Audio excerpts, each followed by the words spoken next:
Selamat datang di channel saya. Di video kali ini, saya akan membahas tentang asal-usul Nyi Roro Kidul, sosok supranatural yang dipercaya menguasai Laut Selatan dalam mitos Sunda dan Jawa. Siapa sebenarnya Nyi Roro Kidul? Bagaimana kisahnya? Dan apa hubungannya dengan para raja di tanah Jawa? Mari kita simak bersama. Nyi Roro Kidul memiliki berbagai nama yang mencerminkan berbagai kisah berbeda dari asal-usulnya, legenda, mitologi, dan kisah turun-temurun. Ia lazim dipanggil dengan nama Ratu Laut Selatan dan Gusti Kanjeng Ratu Kidul. Menurut adat istiadat Jawa, penggunaan gelar seperti Nyai, Kanjeng, dan Gusti untuk menyebutnya sangat penting demi kesopanan. Terkadang orang juga menyebut namanya sebagai Nyai Loro Kidul. Bahasa Jawa Loro merupakan sebuah homograf untuk dua-dua dan sakit, menderita. Sementara bahasa Jawa Rara atau Roro memiliki arti gadis. Seorang ortografer Belanda memperkirakan terjadinya perubahan dari bahasa Jawa kuno Roro menjadi bahasa Jawa baru Loro, sehingga terjadi perubahan arti dari gadis cantik menjadi orang sakit. Masyarakat Sunda mengenal legenda mengenai penguasa spiritual kawasan Laut Selatan yang merwujud perempuan cantik yang disebut Nyi Roro Kidul. Legenda yang berasal dari kerajaan Sunda Pajajaran dari abad ke-15 berumur lebih tua daripada legenda kerajaan Mataram Islam dari abad ke-18. Meskipun demikian, penelitian antropologi dan kultur masyarakat Jawa dan Sunda mengarahkan bahwa legenda Ratu Laut Selatan Jawa kemungkinan berasal dari kepercayaan animistik prasejarah yang jauh lebih tua lagi, Dewi Prahindu Buddha dari Samudra Selatan. Ombak Samudra Hindia yang ganas di pantai selatan Jawa, badai, serta terkadang tsunami, kemungkinan telah membangkitkan rasa hormat serta takut terhadap kekuatan alam, yang kemudian dianggap sebagai alam spiritual para dewata, serta lelembut yang menghuni lautan selatan, yang dipimpin oleh ratu mereka, sesosok dewi, yang kemudian diidentifikasikan sebagai Ratu Kidul. Salah satu cerita rakyat Sunda menceritakan Dewi Kadita, putri cantik dari kerajaan Sunda Pajajaran, yang melarikan diri ke lautan selatan setelah diguna-guna.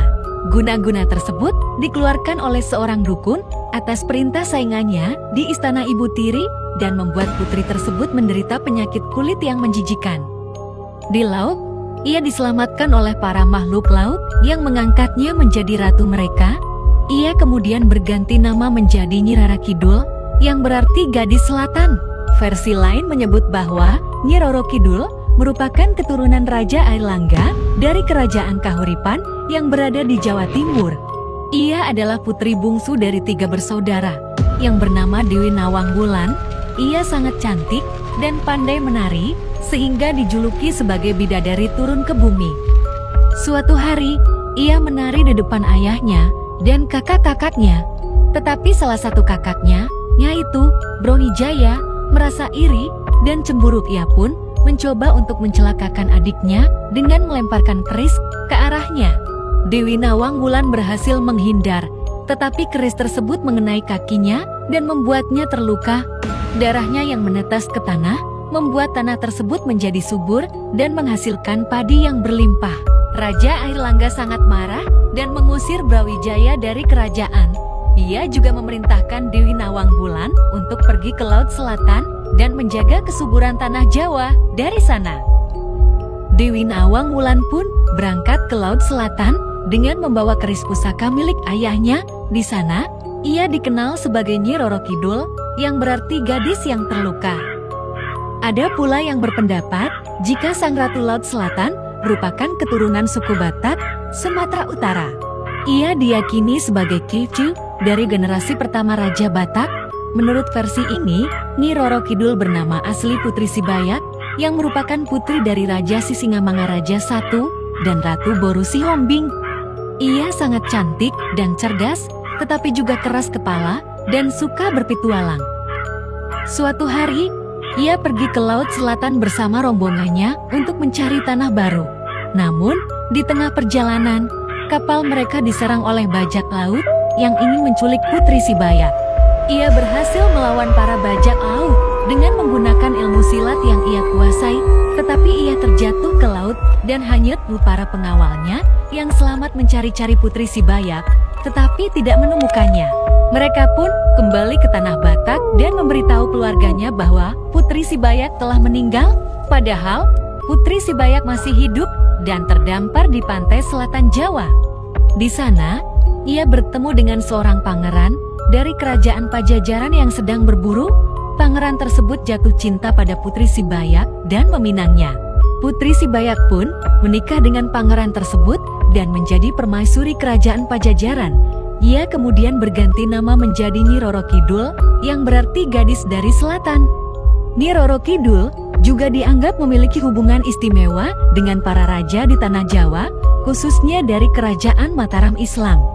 Menurut kisah yang beredar, konon setiap raja yang dinobatkan yang ada di Jawa, mereka juga sekaligus mempersunting Nyi Roro Kidul.